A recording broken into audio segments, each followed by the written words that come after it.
Wait, we're getting there. Ish.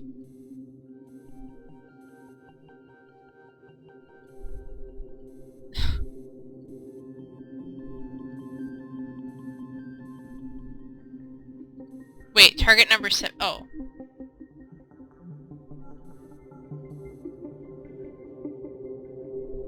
Wait a second. Oh, wait, I see. Okay.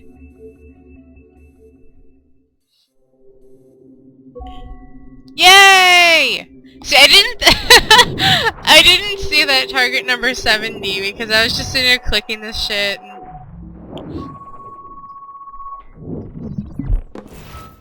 It works. And if we want information on assassins or Templars or the observatory or whatever the fuck else interests us, Olivier, you will deliver it. Full stop. Uh-huh. I understand that, Leticia. I'm sorry if that came out wrong. We are not trying to be a bottleneck here, but we just don't have the resources right now to do 2 times the research. Finding that balance is your priority. Your entertainment products are simply a means to pay the bills for larger and more important work. That's the way the world works. Dirty money buys clean hospitals. You get it? We're on board, Leticia, rest assured. We have our best employee working on this, but it will take time. That means you. Good. And thank you. The both of you. I look forward to seeing what you deliver. Until then, I'll see you at the shareholders meeting, Olivier. Looking forward to it. Bye-bye. Tabarnak! It's a little too early for that kind of abuse, huh? Come on. So, what's next? We do as the lady says. Focus on the observatory. Assassins, Templars, crazy talk. I'm curious about this shareholders meeting, though. How about you break into Olivier's office and see if you can find his schedule? Oh, what? You don't like that idea? Well, how about I blow the fucking whistle on you, hacker? I own you. What I mean is, I don't want to ruin your life, so do as I say. Now, step over to the window. Wow.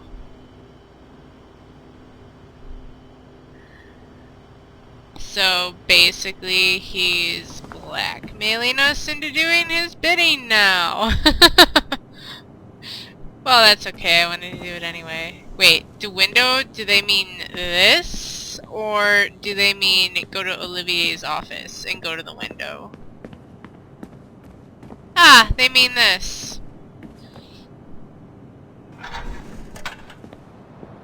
Come on, give us some assassin moves. You can't waltz into Olivier's office through the front door, so I've opened another route. Up we go. But did you know that Abstergo was run by Templars? Oh, yes. Sounds like crackpot stuff, I know. But then again, the moon landing was fake, right? So, anything's possible. Weren't they gonna call me into Olivier's office anyway? Alright. Either you walk through that door, or throw yourself off the terrace. Those are your options. Wow, this guy.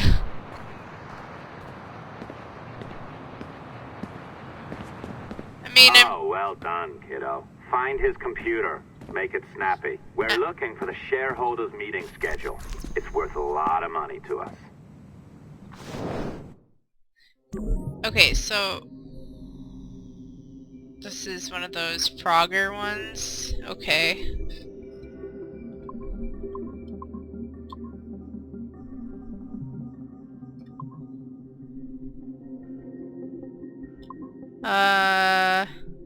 Oh, wait! Oh! Okay. So you have to grab it. Wait!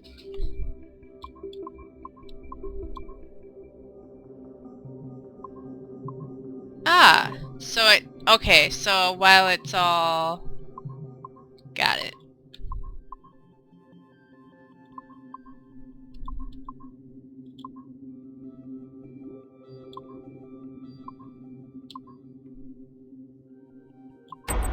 Whee!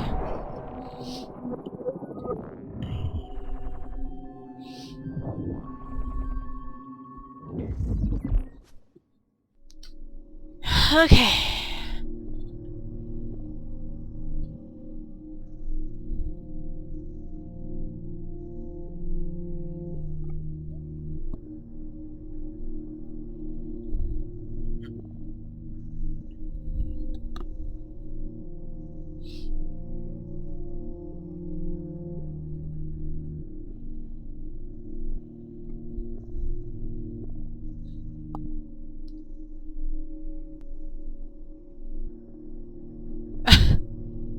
Sexy name forthcoming.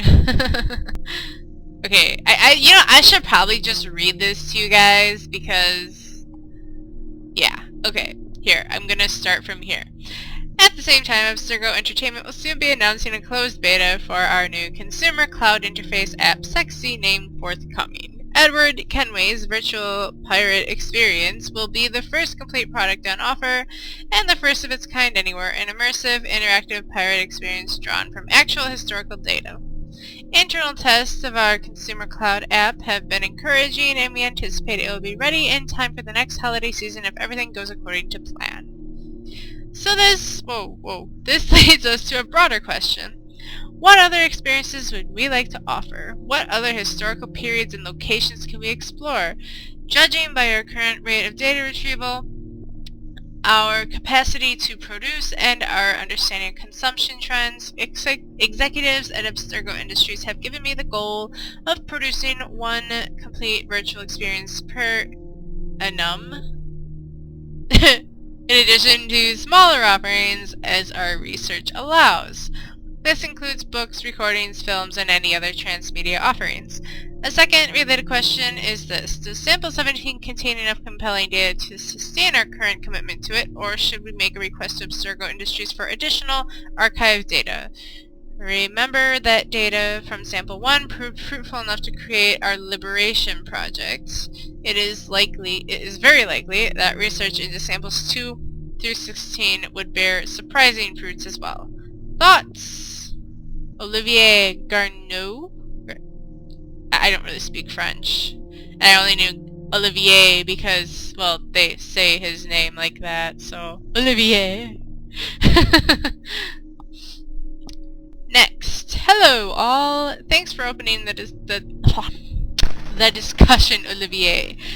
Just a brief heads up with where we stand now. I've been the Sample 17 project director for just over a year now, and my team and I have been able to cobble together a rough list of the most interesting time periods available to us through this single genetic sample. Remember that this is data that has already been fully or partially sequenced by Abstergo Industries. I'll try to be brief. Patrilineal line. 15th century Italian Renaissance, 16th century Ottoman Empire, 18th century American colonies war for independence, 19th century New England and American Midwest. No, not me! American Midwest, me. Matrilineal line, 12th century Holy Land Crusades, 13th century Egypt and North Africa, yes. 14th century yes! Ashikaga Shogunate in Japan, 18th century French Revolution, yes, 19th century Napoleonic Wars Taiwan, that could be interesting too, 20th century Summer of Love American Pacific Coast, sure, why not? Obviously, this is just a small sample of the potential options. The number of ancestors any one person has is well above 30,000 after just 15 generations, so there could be many more surprises waiting for us within Sample 17. However, despite Sample 17's rich heritage, we should not limit ourselves to this alone if we have concrete leads elsewhere. For instance, quite a few men from all sides of my family fought in both world wars, and I even have a great-great-grandfather who fought in the American Civil War. Managed to meet President Lincoln a few times too. Going this route is a little more costly and time-consuming since the data has not already been sequenced, but it can be rewarding in the long run. In short, if anyone has any confirmed connections to interesting historical events, periods, or cities, or knows of people who do, please share. I will always be reviewing the past 3 decades of samples collected and sequenced by Abstergo Industries. I recently learned that one of their samples, number 2 I believe, participated in the trial run of... How? Okay. I know it's Joan of Arc, but how do you actually say, is that Jeanne d'Arc? I don't know French. Okay, so there's an nice lead right here. Okay.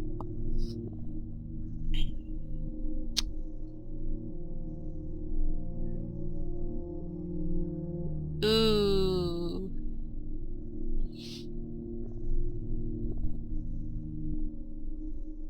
Ooh, yeah. This one, this is, I know my cursor is going a little wild there. I'm looking at this. Okay. All good points, Mel. A word of caution though, sample 2 comes from the late Dr. Warren Vidic himself, collected at some point in the early 80s when he was a young engineer working at Abstergo Industries. So, as tempting as a...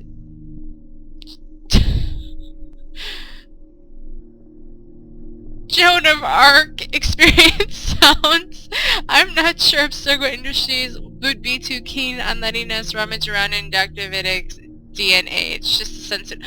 What?! Excuse me! You're looking right now through Desmond Miles' shit! Not really his shit, but... That's not a sensitive topic? Oh god, no. No! No, I don't want to. Okay, for my own part, I'm related to. Is that how Francois is? Is that how it's spelt? Because that's about the only way I can think of pronouncing that. Francois Xavier Garneau, noted Quebec. Historian and poet. Exciting, right? Possible lead. Please don't make me say any more French. One additional... No! Stop it! One additional... That's not how you say it, but I'm just gonna say it. Let's avoid digging into any modern periods, i.e. 20th century, unless we find something incredibly compelling, because as fun as a World War II setting might sound, we do well to avoid any settings with vehicles, cars, motorcycles, helicopters, tanks, etc. Why, you may ask? Because our research has shown that memory imprinting in individuals is actually hampered by the semi-catatonic state most people enter when driving for medium and long periods of time, and this makes data retrieval somewhat more difficult. In short, we don't want to go through the effort of coding extra animus features just for the sake of digging up memories of people driving around in cars. There are other and more efficient ways to experience that. Olivier! Haha! Quebec City is beautiful, but without pirates, ninjas, or zombies, I'm not sure how well a story about a historian would sell. Also keep in mind, samples 4 and 16 might be off limits too. While doing my own research last month, I caught wind of some exciting characters buried in these gene samples, but as soon as I started digging, I was told by people far, far above me to stop. Very odd, but not surprising, I suppose. AE has a lot of active military contracts, and I assume that these had something to do with that. I didn't push back. As far as my own, if anyone's interested, my great-grandfather was friends with Hemingway and Stein and... is it Satie or Sadie? Satie. I assume it's Satie, but I'm not sure. And Picasso when he lived in Paris in the 1920s. No action-packed adventures there, but historically interesting. Just throwing it out there. P.S. Chris, is our lunch meeting on-site or off? Yes, as much as I love the Lost Generation, I think our first few virtual experiences will need to be a little more action-oriented.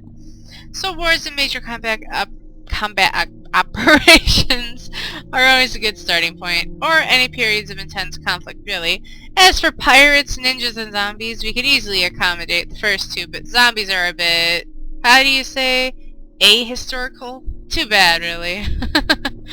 Ninjas! Oh god, please, Ubisoft, give us ninjas! Please give us Japan! I'm sorry, I'm done. My great-grandmother, for instance, worked alongside Eamon de Valera and Michael Collins for many years during the Irish War for Independence, so it wouldn't be difficult to sequence that small segment of my own genetic memories for our purposes. Olivier, actually there is factual basis for zombies, or zombification anyway. Read Hurston's book on Haiti and the strange voodoo practice there. I've actually heard about this. It may not be Hollywood-style zombie magic, but it's creepy nonetheless. In Liberation, Aveline came in contact with voodoo houndins? If we dug further into that, I wonder what we could find. Her mentor, Agate, was into some weird stuff. KL, off-site. There's a new vegetarian place I want to try. I'll bring the spec sheets. They're already printed. Sorry to be a dissenter, but couldn't we be using this technology to educate, not +8? I mean, theoretically, we have all of the human history to explore, all of our achievements and brightest movements, so it's a little disheartening to hear we need to focus on wars, conflicts, and violence. It's not that I'm against violence per se, it's just that violence isn't terribly interesting in bulk. That's all. There's just so much more nuance to life, and I think we could explore that. So what if we found the memories of someone who worked with Albert Einstein in his patent office, or Charles Darwin on the Beagle, or Marie Curie in France? Moments where humans showed their very best potential. Yes. Okay, come on. Until oily, humorless university professors start paying us 8-figure fees to research the reification of normative gender signifiers in pre-colonial India, why don't we stick to shit that sells? I'm talking Jack the Ripper in Victorian London. I'm talking guillotines, Robespierre and Napoleon Bonaparte in the French Revolution. I'm talking about Billy the Kid and Wyatt Earp in the wild American West. I'm talking about Genghis Khan and the Mongols killing a city of millions in the span of a long summer weekend. Action, blood, adventure, conflict. How's that for, like, you know, giving you guys something else to hear? Because we're not going to earn back 1/10 of the money we have poured into this, reliving the memories of the guy who sat next to Einstein as he bit his nails while working out the finer details of general relativity in his head. For fuck's sake, man, this is a business, not a group therapy session. Who sent that? From Evan Dean, okay. Evan, let's take this offline. Roar!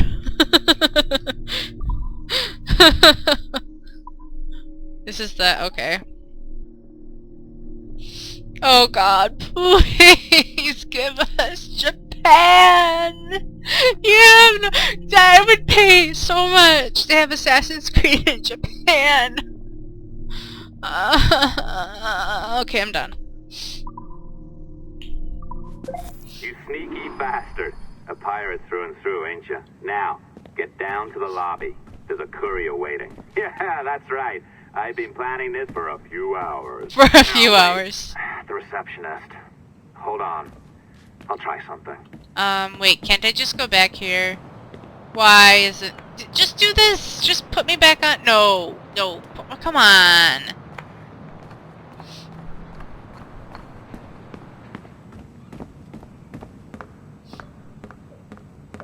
Oh, goody. This should be fun. Oh. As gullible as ever. Now, hurry down to the lobby before I remotely detonate your earpiece. Oh my god! He's gotta be kidding. Don't even think about ratting me out. My tracks are covered. Yours ain't.